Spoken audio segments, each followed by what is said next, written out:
오늘 잠언 25장 1절부터 15절 말씀 가지고 함께 은혜 나누겠습니다. 지난주 말씀에서는 우리가 말씀으로 새 힘을 얻기 위해서 하지 말아야 할 것을 말했습니다. 악인들의 실패를 기뻐하지 말고 악인들의 형통하는 것을 보고 분노해서도 안 된다고 했습니다. 오직 달콤하게 먹은 말씀을 삶으로 보여주고 말로 들려주는 삶을 살아야 한다고 했습니다. 하지만 문제는 말씀을 먹고 보여주고 들려주다 보면 어느새 우리 마음에 탐욕과 교만이라는 잡초가 자라나서 잡초밭이 된다고 했습니다. 그렇기 때문에 부지런히 말씀으로 자신의 마음밭을 가꿔야 한다고 했습니다. 잡초를, 교만이라는 잡초를, 탐욕이라는 잡초를 뽑아야 된다고 했습니다. 그래야만 자신을 살리고 이웃을 살릴 수 있다고 했습니다. 오늘 말씀은 그 말씀이 이어지는 겁니다. 마음의 잡초를 뽑으라고 했는데 오늘 말씀에서는 은에서 찌꺼기를 없애야 순수한 공동체가 된다는 것입니다. 같은 말을 서로 다른 비유로 하고 있는 것입니다. 잡초를 뽑아야 된다? 이번에는 뭐라고요? 은에서 찌꺼기를 골라버리고 순수한 은만 남겨야 된다는 것입니다. 결국 똑같은 말입니다. 그 찌꺼기가 뭐냐? 자신을 높이는 교만입니다. 그러한 교만은 자신을 높이고 다른 사람의 믿음에 대해서는 정죄하며 화를 내는 것입니다. 하지만 자신을 화가 나게 하는 사람들을 인내하고 그들 앞에 겸손히 엎드려서 하나님의 지혜를 아로석인 귀금속처럼 또 한여름의 얼음물처럼 전해야 한다는 것이 오늘 말씀입니다. 어떻게 하면 우리가 그렇게 할 수 있는지 말씀을 자세히 보도록 하겠습니다. 첫 번째로 1절에서 5절은 순수한 믿음의 공동체를 만들라 하는 내용이 나옵니다. 1절은 뭐라고 말했습니까? 솔로몬의 잠언인데 유다왕 히스기야의 신하들이 편집한 것이다라고 했습니다. 그러면 히스기야 왕은 솔로몬 왕보다 한참 뒤의 일입니다. 그러면 이게 어떻게 솔로몬 왕의 말이 되느냐? 이 잠언이 구전으로 말로 전해졌습니다. 그래서 그것이 전해지다가 히스기야 왕 때 히스기야의 신하들이 그것을 글로 기록했다라는 뜻입니다. 그러면 우리는 말로 전해진 거니까 보태지고 변질됐을 것이다. 말이라는 건 전해지다 보면 보태지는 법이다. 이렇게 생각하기 쉽지만 고대의 구두 전승을 이해하지 못해서 한 것입니다. 고대의 구두 전승은 완벽하게 외워서 한 글자도 틀리지 않고 그대로 전했습니다. 그래서 그것이 완전하게 맞았는지 제가 제자 훈련할 때 성경 암송하는 거 검사하는 정도가 아니라 한 개도 안 틀리고 다 맞도록 그것을 이렇게 해서 전달을 하는 겁니다. 이것이 어떻게 해서 사실이라는 게 증명됐냐면요. 사실은 구약 성경이 오랫동안 구전으로 전해지다가 후대에 맛소라 학파라는 사람들이 그거를 글로 적었어요. 그걸 맛소라 사본이라고 그래요. 히브리어 맛소라 사본이라고 하는데 그러다가 쿰란 동굴에서 20세기 초반에 뭐가 발견됐냐면 그 옛날에 기록된 2000 몇백 년 전에 기록된 그 에세네파 사람들이 기록한 그 성경 사본과 많은 책들이 발견이 됐어요. 대조를 해보니까 거의 차이가 없어요. 구전으로 1000 몇백 년 아니면 이렇게 전해지던 것을 후대에 기록했는데도요 차이가 거의 없어요. 이건 무슨 얘기냐면요. 히브리인들이 구두로 전승하는 것이 얼마나 철저하게 전달됐는가 알 수 있습니다. 특히 뭡니까 이게? 하나님의 말씀입니다. 그러면 하나님의 말씀일 때는 이것을 그냥 전하는 게 아닙니다. 온 힘 다해서 외워서 전달하기 때문에 거의 틀림이 없습니다. 100% 정확하다고 봐도 틀린 말이 아닙니다. 이렇게 해서 한 글자도 틀리지 않게 외워서 전달하고 전달했습니다. 쉽게 말하면 전승자가 책이고 레코드판인 셈입니다. 그냥 책입니다. 뭔 책입니까? 머릿속에 있는 책입니다. 왕은 하나님을 대신해서 사람들을 다스리는 사람입니다. 이것을 단순히 다스리는 왕으로 생각하면 안 됩니다. 다른 나라는 왕하면 그냥 다스리는 사람 하지만 이스라엘 사람들에게서 왕하면 하나님을 대신해서 다스리는 사람입니다. 2절에서 이를 숨기는 것은 하나님의 영광이라고 했습니다. 하나님의 영광의 일들이 사람들에게는 숨겨져 있다는 것입니다. 그러나 이러한 하나님의 일들이 왕에게는 전달돼서 알려져 있다는 것입니다.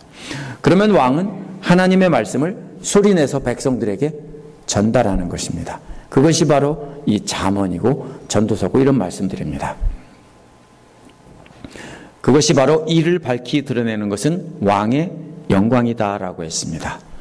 그래서 그 영광은 왕의 영광이 아니라 하나님의 영광인데 왕이 전함으로써 그걸 왕이 그 영광을 드러내는 것입니다. 그러나 이 3절에 보면은 하늘이 높고 땅이 깊은 것이란 말은 하나님의 뜻의 높이와 깊이를 알 수가 없다는 뜻입니다. 왕의 마음도 헤아리기 어렵다 하겠는데 왕의 마음이 깊고 높다는 뜻이 아니라 왕의 마음속에 담긴 하나님의 뜻이 깊고도 높다라는 뜻입니다.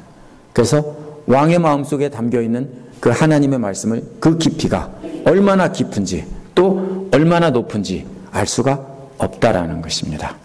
그래서 절대로 왕이 지의 마음 자체가 그렇게 깊다는 뜻이 아닙니다. 이것은 이 잠언을 기록한 솔로몬 왕의 말을 말한 걸 것입니다.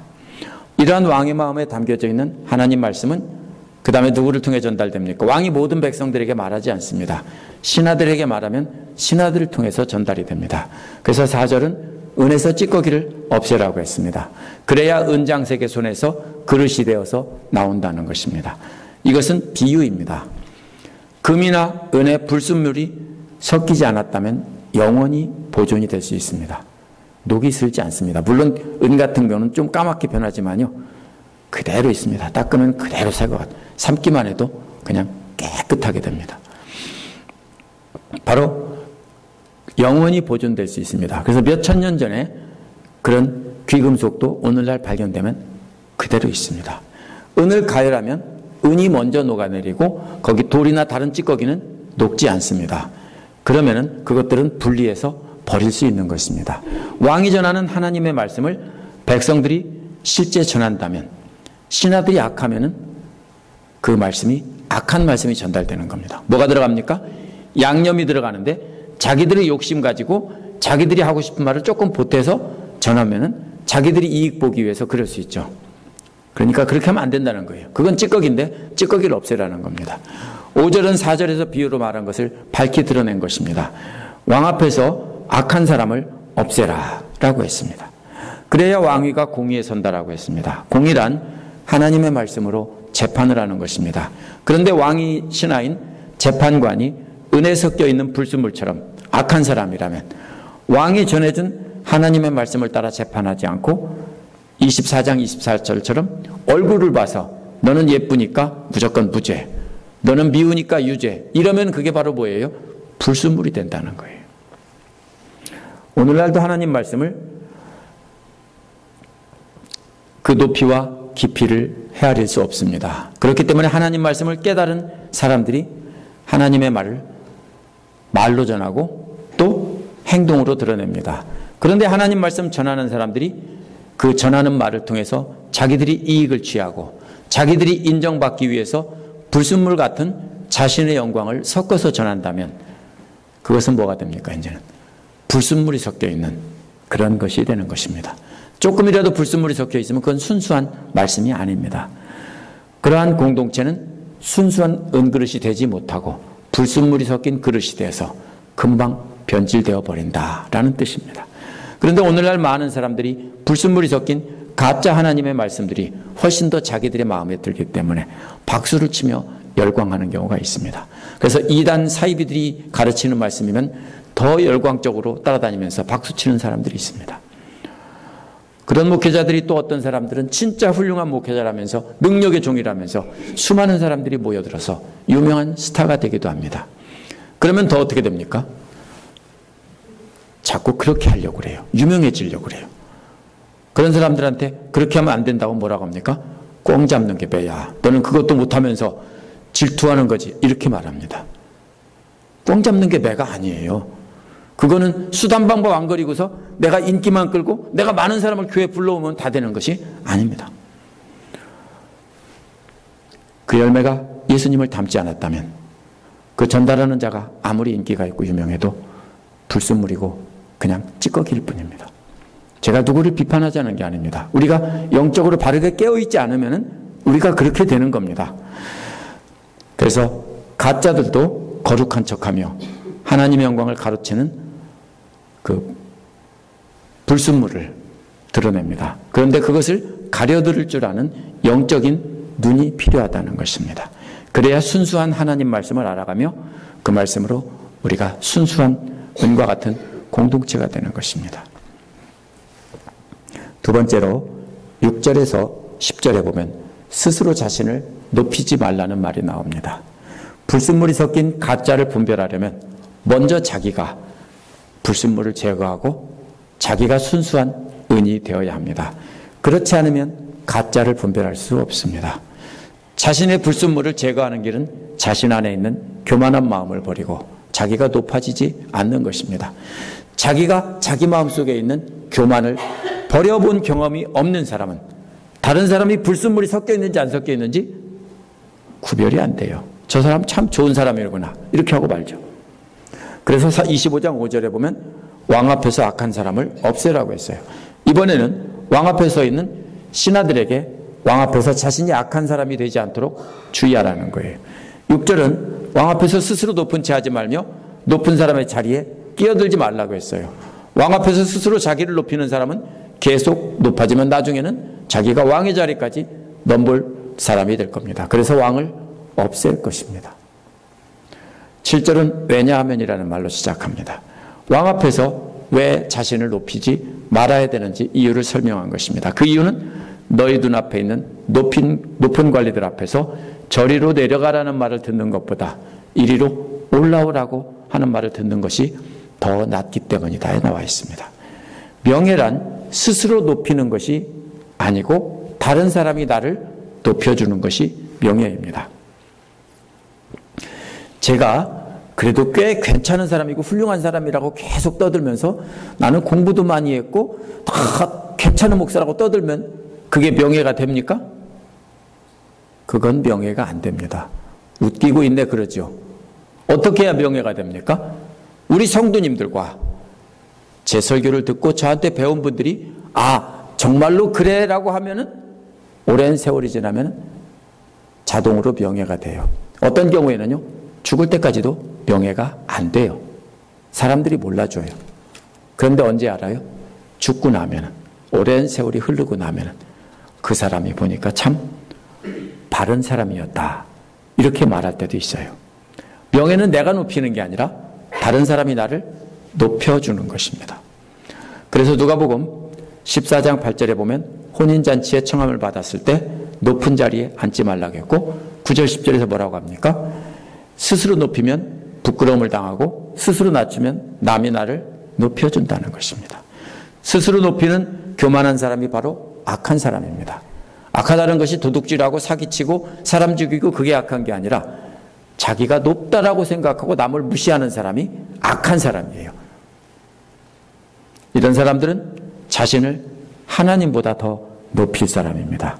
스스로 자신을 낮추어 겸손하면 하나님께서 높여주세요. 그것이 바로 겸손입니다. 잠언 25장 8절에서는 어떻게 교만한 마음을 버리고 자기를 낮추는지를 설명하고 있습니다. 자기를 높이는 교만한 마음이 법정의 소송으로 이어진다는 것입니다. 그런데 그런 소송 하지 말라고요. 왜 소송을 해요? 내가 너보다 높은데, 내가 더 잘났는데, 내가 잘했는데 너는 틀렸고 나는 맞아. 한번 볼래? 하고 끌고 가서 법정에다 세우는 거예요. 근데 하지 말라는 거예요. 너는 급하게 소송하지 말아라. 훗날에 너의 이웃이 너를 이겨 부끄럽게 만들 때 네가 어떻게 될지 염려된다. 끌고 가서 소송을 했는데 재판관이 네가 틀렸고 네가 맞다. 그러면 뭐가 되는 거예요? 가만히 있으면 자기가 이기게 될 텐데 소송하러 갔다가 망신당한다는 거예요. 소송은 결국 이웃과 다투면서 자기가 옳다고 법정에서 증명을 받으려는 것입니다. 결국 자신을 높이는 행위인데 재판관이 이웃이 옳다고 하면 거꾸로 자기가 높아지려다가 이웃은 올라가고 자기는 내려오게 되는 수모를 당합니다. 이웃과 다툼이 생긴다고 해도 자신이 옳다는 것을 증명하려고 다른 사람과 말하고 다녀도 안 된다는 것입니다. 그래서 9절은 그러한 때에 이웃과 다툴 일이 있으면 그와 직접 변론만 하고 그 비밀은 퍼뜨리지 말아라 라고 한 것입니다. 근데 우리는 어떻게 합니까? 막 따지고 싸우죠. 돌아서서 다른 사람 붙잡고 내가 말이야 이 억울하고 원통하고 제가 말이야 이렇게 해서 다 까발리고 다녀요. 지금 그거 하지 말라는 거예요.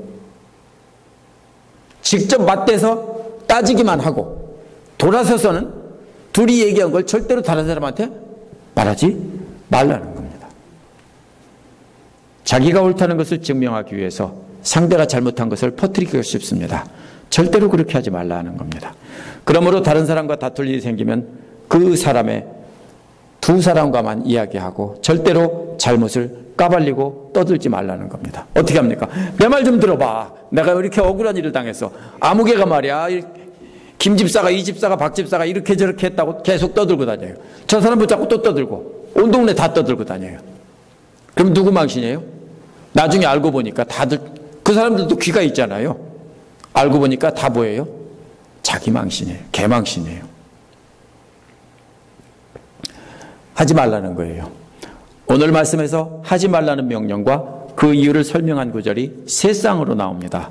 6절, 7절에서는 왕 앞에서 자신을 높이는 것이고 8절은 재판관 앞에서 자기를 높이는 것이고 9절, 10절은 친구들, 이웃들 앞에서 자신을 높이는 거예요. 다 뭐예요? 똑같이 전혀 관계없는 말이 아니라 전부 자신을 높이려고 하는 행위입니다.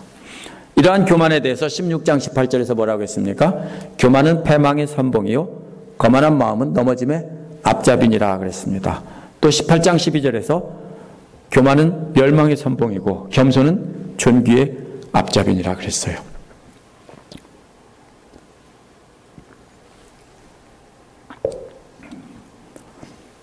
남과 다투며 내가 옳다고 여기저기 떠들고 다니는 것은 교만이고 멸망의 선봉입니다. 그러므로 지금까지 그렇게 하셨다면 오늘 이후로 안 하면 됩니다.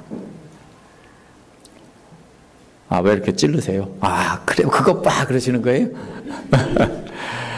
자, 저도 그런 적이 있습니다. 억울한 일을 당해서 법정에서 호소한 적은 없지만 다른 사람 앞에서 내가 참 억울한 일을 당했다 라면서 내 이웃의 잘못을 드러낸 적이 있습니다. 다른 사람들을 재판관으로 세우고 내 편을 들어달라고 결국 소송한 겁니다. 법정에 가진 않았지만 결국 이것은 뭐예요? 나를 높인 것입니다. 믿는 자들은 그러한 억울한 일이 당하면 당사자와 직접 대화를 해서 푸는 것이 옳고 말이 통하지 않으면 그냥 덮어두고 당하는 것이 옳습니다. 교회 안에서 성도들 사이에서 이러한 분쟁이 생기는 경우를 종종 볼 수 있습니다. 제가 와서도 참 많이 봤습니다. 그런데 그런 경우 두 사람들이 우리 부부에게 와서 그 억울함을 호소하면서 상대편의 잘못을 까발립니다. 근데 다른 분은 또 반대 얘기를 또 해요. 어떻게 해요? 우리는 그냥 듣고만 있어요. 누구 편도 못 듣고 말도 못 해요. 근데 믿는 자는 어떻게 해야 돼요? 그렇게 하면 안 된다는 거예요. 저한테만 말했을까요? 제 아내한테만 말했을까요? 아니요. 이미 온 동네 방네 다 얘기하고 나서 저한테 와서 얘기하시는 거예요. 왜요? 그렇게 하면 안 돼요.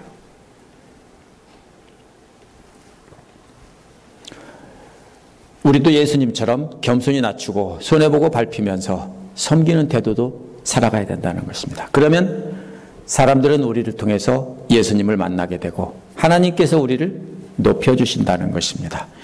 11절에서 15절은 분노를 참고 지혜를 말과 행동으로 나타내라는 것입니다. 바로 앞에서 왕 앞에서 자신을 높이고 재판관 앞에서 옳다고 주장하고 친구들 앞에서 비방하면서 자기가 옳다라고 했습니다. 모두가 다 멸망할 어리석은 자들의 말들입니다. 11절은 그 반대로 경우에 알맞은 말입니다. 그 반대말입니다. 경우란 상황이란 뜻인데요. 주어진 상황에 알맞는 말은 은쟁반에 담긴 금사과라는 것입니다. 근데 은쟁반은 사실 쟁반이라기보다는요. 조각품이 있는데 금으로 만든 조각품이 있는데 그 올려놓는 대를 조각품을 올려놓는 대를 은으로 만들었다는 뜻이에요. 그럼 집안에 그런 장식품이 있으면 좋겠죠. 우리 집에 은으로 받침이 은덩어리 많은 게 있고 그 위에 금덩어리로 된 사과가 탁 올려져 있어요. 그러면 어떨까요? 참 보기 좋겠죠. 은은 하얗게 빛나고 금은 노랗게 빛나면 참 보기 좋겠죠. 이 밑에 담긴 은쟁반이 뭐예요? 은 받침이 뭐예요? 상황이에요. 상황. 금사과는요, 경우에 합당한 말이에요. 어떻게 된다고요? 딱 어울린다고요. 아주 좋다라는 뜻이에요. 적절한 상황에 딱 맞는 귀한 말입니다. 적절한 말을 만들어내는 과정을 금사과를 만들어내는 과정에 비유한 것이지 단순히 귀한 보물이라는 뜻이 아닙니다. 금사과를 만들려면 금으로 온 정성을 당해서 불순물을 골라내야 됩니다. 그리고 다듬고 아로새겨야 됩니다. 상황에 맞는 적절한 말도 금사과를 만드는 것처럼 그렇게 다듬고 아로새기고 불순물은 골라내고 이렇게 해야 되는 것입니다. 먼저 해야 되는 게 뭡니까? 불순물 골라내는 게 먼저예요. 그 다음에는 순수한 금을 가지고 녹여서 대충 모양을 만들고 그 다음에는 어떻게 할까요? 깎고 녹이고 이렇게 하겠죠?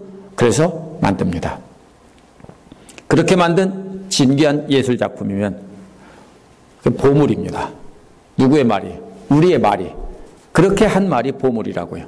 그러면 은받침대에 올려진 금사과 같은 보물이 된다라는 비유입니다.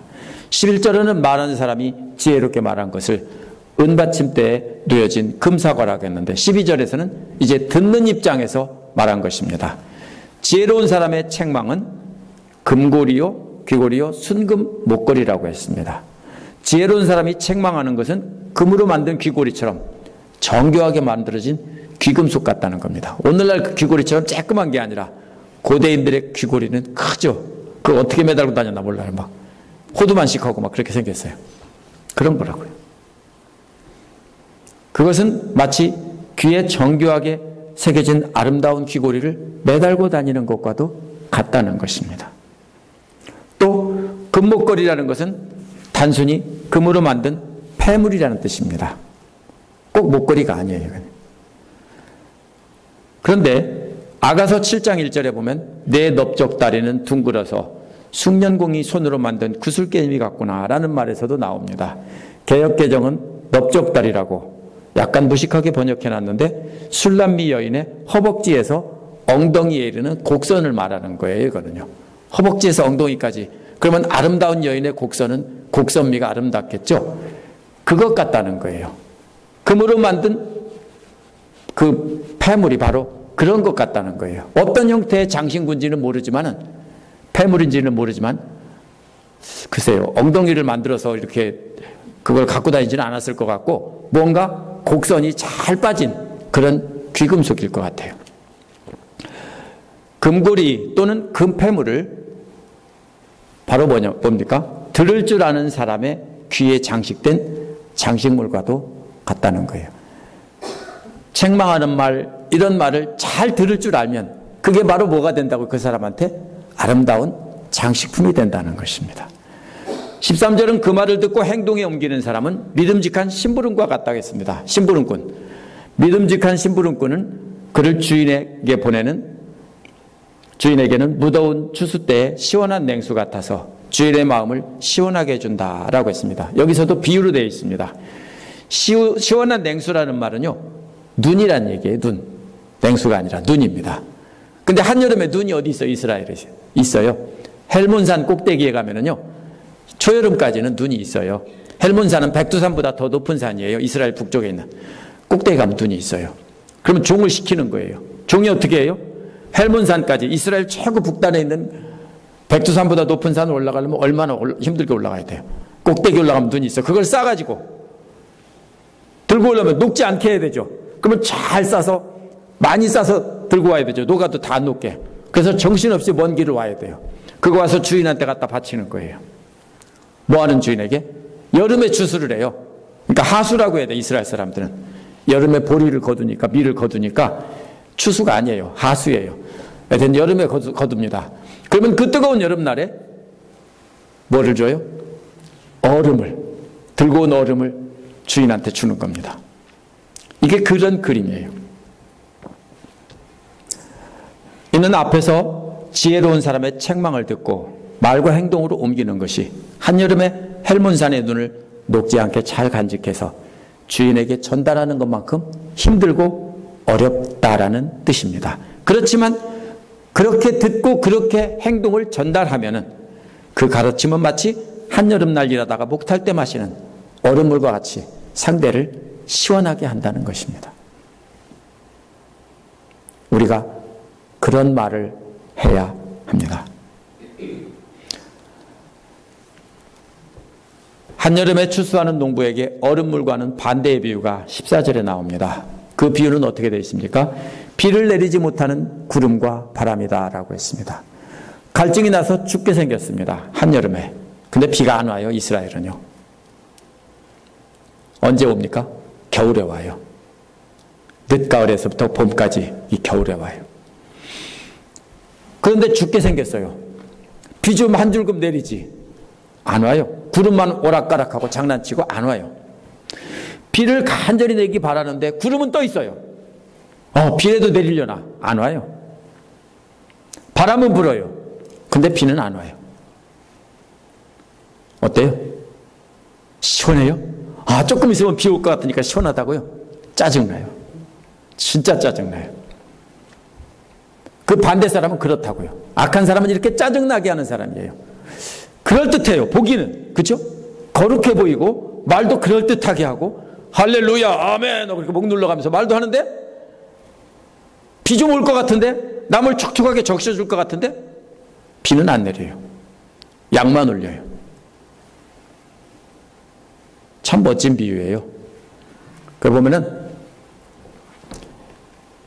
선물을 한다고 자랑해놓고 주지 않는 사람이 이와 같다는 거예요. 말로만 청산유수예요. 칭찬하고 말로만 하늘에서 내가 별이라도 따다 줄게.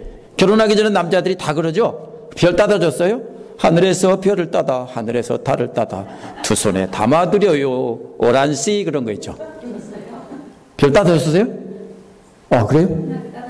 아니요. 저 별 따다 준다고 안 했어요. 그런데 행동으로 옮기지 않는 사람이 바로 이 비 없는 구름, 바람, 구름 같다는 거예요. 별 따다 준다고 하면서 안 따다 주는 남자와 같다는 거예요. 지금까지 지혜로운 말과 책망을 듣고 행동으로 옮기는 사람과 거짓말로 한다고만 하고 안 하는 사람이 나왔습니다. 이제 그 결론이 15절이에요. 15절에서 쓰인 비유는 두 가지입니다. 첫 번째는 지배자가 지배자를 설득하는 하인의 모습입니다. 이상하죠? 어떻게 지배자를 설득해 하인이? 지배자는 누구냐면요. 옛날에는 삼권분립이 안 돼 있어서 예를 들면 우리나라도 그렇죠. 한국의 사또가 재판관이에요. 서양도 마찬가지고 이스라엘도 마찬가지예요. 한 고을을 다스리는 사람이 재판관이에요. 그런데 하인은 누구냐면 그 옆에서 재판관이 문서를 갖고 오라고 하면 들여다주고 물 떠와라 하면 물 떠다주고 심부름하는 사람이에요. 그런데 이러한 아랫사람이 지배자를 설득한다는 거예요. 있을 수 없는 일이에요. 그런데 분노를 오래 참고 하나님의 지혜를 말하면 지배자도 그런 하인에게 감동받고 네 의견을 한번 말해봐라 하고 이렇게 물어본다는 거예요. 있을 수 있을까요? 있어요. 진짜 그럴 수 있어요. 하인인데도 나보다 총명하면 어떻게 해요? 이런 때는 어떻게 하면 좋겠냐라고 물어볼 수 있어요. 그만큼 지배자도 그렇게 은쟁반의 금사과 같은 말을 하고 헬몬산의 얼음물 같은 말을 한다면은 하인에게도 감동을 받고 신뢰한다는 거예요. 그러면 중요한 재판을 할 때 야, 나는 도대체 모르겠다. 야, 하인 이리 와봐라. 이거 어떻게 하면 좋겠냐? 라고 물어볼 수 있다는 거예요. 보는 앞에서 물어보지는 않겠죠. 뒤로 나와서 창피하니까 뒤로 나와서 살짝 물어보겠죠. 그러면 중요한 재판을 할 때 하인의 조언을 구하고 듣는다는 거예요. 이 비유의 초점은 뭐예요? 분노를 참고 말을 조심하면 불가능한 것처럼 보이는 사람도 설득할 수 있고 또 그렇게 높아진다는 거예요. 이와 짝을 이루는 말은 부드러운 혀는 뼈도 녹일 수 있다는 거예요. 앞에서는 분노를 참고 말하는 것에 조심하는 것에 초점을 맞췄다면 이번에는 은쟁반의 금사와 같이 상황에 맞는 지혜로운 말을 아주 부드럽고 듣기 좋게 말하는 것에 초점을 맞췄습니다. 분노를 참고 조심해서 말할 뿐만 아니라 또 말을 할 때는 기왕이면 참기만 하는 게 아니라 은쟁반의 금사과처럼 아주 부드럽고 듣기 좋게 말을 해야 된다는 것입니다. 그러면 사람 몸 안에 가장 깊은 곳에 있는 게 뭐예요? 뼈예요. 뼈. 그죠? 뼈예요. 가장 중심에는 뼈가 있어요. 뼈도 녹일 수 있다고요. 실제 뼈를 녹인다는 뜻이 아닙니다. 마음 속에 있는 어떤 깊은 곳에 있는 것도 다 녹일 수 있다라는 것입니다. 하나님 말씀 들을 때 듣기 좋은 말만 골라하고 열광하는 그것만 골라 듣고 열광하는 사람들은 불순물 섞인 은과도 같습니다. 우리는 우리를 기쁘게 하려는 불순물과 같은 가짜 하나님 말씀을 분별할 줄 알아야 돼요. 내가 아무리 듣기 좋고 내가 은혜가 돼도요, 이건 가짜다라는 걸 알아야 돼요. 무슨 말씀인지 아세요? 내 상황에 딱 맞아요. 나를 위로해 주는 말씀이에요. 이게 진짜 은혜다 하는데요, 그러면 안 돼요. 왜요? 하나님 말씀에 비추어 봐서 이것이 옳은가 아닌가 따져보고 그리고 구별해서 들을 줄 알아야 돼요. 만약에 그렇게 내가 좋아하는 말만 들으면요, 다른 말을 하면 싫어해요. 왜 그런 말을 하냐고 하죠. 그래서 하는 말이 있어요, 목사님들끼리. 그게 뭐냐면요, 성경을 3년 동안 순서대로 쭉 강의하면 반드시 쫓겨난대요. 서울의 큰 교회에서나 이런 데서, 미국이든지 어디서든지. 왜? 듣기 싫은 말을 계속 하니까 반드시 쫓겨난대요. 근데 저는 아직 안 쫓겨났어요. 그래서 제가 감동을 받았어요. 실제로 그래요. 사람들은 뭐를 원해요? 듣고 싶은 말만 듣고 싶어 해요. 그죠? 복주라는 말, 자식들 잘 되고 평안하고 평화, 기쁨, 이런 것만 얘기하면 좋다고 그래요. 그런 것만 하시는 분들이 저기 휴스턴에 가면 유명한 미국 목사님 한 분 계세요. 근데 그게 옳은 게 아니에요. 우리가 분별할 줄 알아야 돼요. 그래서 우리는 지혜가 필요한 거예요. 그래야만 우리 안에 있는 교만이라는 불순물을 없앨 수 있어요. 내가 듣고 싶은 말만 들으면 우리 안에 있는 교만 없앨 수 없어요. 듣기 싫으니까 귀 막지 말고 들어서 내 안에 있는 불순물을 없애야 되겠구나 하고 없애야 돼요.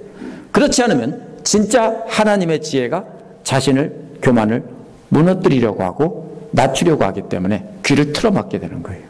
어떻게 자신 안에 있는 불순물을 없애서 진짜 순금순은과 같은 말씀을 듣고 지혜로운 자가 됩니까? 뭐라겠어요? 이웃과 다툼이 생길 때, 이웃과 다툴 때 내가 옳다라고 증명하려고 하지 않는 거예요. 자신이 옳다고 법정에 소송하거나 이웃들에게 말로 까발리지 않는 거예요. 그렇게 자신이 옳다며 억울함을 이 사람 저 사람을 붙잡고 호소하면 결국 내가 망신당한다는 거예요. 그러므로 우리는 그런 억울한 상황에 분노를 참아야 돼요. 참고 하나님의 지혜의 말씀을 들으면 그게 바로 금고리요, 아까 말한 뭡니까? 잘 빠진 금폐물, 뭔지는 모르지만 그런 것을 받게 된다는 거예요. 그러한 보물은, 같은 말씀은 상황에 따라 적절하게 말을 하면 우리 말이 또 은받침대에 올려진 금사과 같다고 했어요. 내 말을 삼키며 하나님의 말씀만 말해야 되는 거예요. 다시요. 내가 하고 싶은 말은 삼키고 하나님께서 주시는 말씀만 말해야 되는 거예요. 그렇게 참고 말하는 것이 얼마나 힘들어요. 아까 뭐라고 했어요? 헬몬산에서 얼음을 가져다가 주인에게 갖다 바치는 것처럼 힘들다라고 했어요. 하지만 주인이 시원하게 되고 기뻐하게 되죠. 그렇게 하면 재판관도 조언을 구할 만큼 지혜로운 하인이 된다고 했습니다. 뼈도 녹일 만큼 다른 사람의 속마음을 녹이게 된다는 것입니다. 우리가 해야 되는 게 뭡니까? 그러면 분노를 참고 내가 하고 싶은 말은 안 하고 하나님이 주시는 말씀만 하는 겁니다. 그리고 아름다운 말만, 적절하게 하나님의 말씀만 전하는 겁니다. 우리가 만나는 모든 사람들이 다 그러면은 우리를 통해서 하나님을 만나게 되고 아름다운 공동체가 될 것입니다. 함께 기도하겠습니다.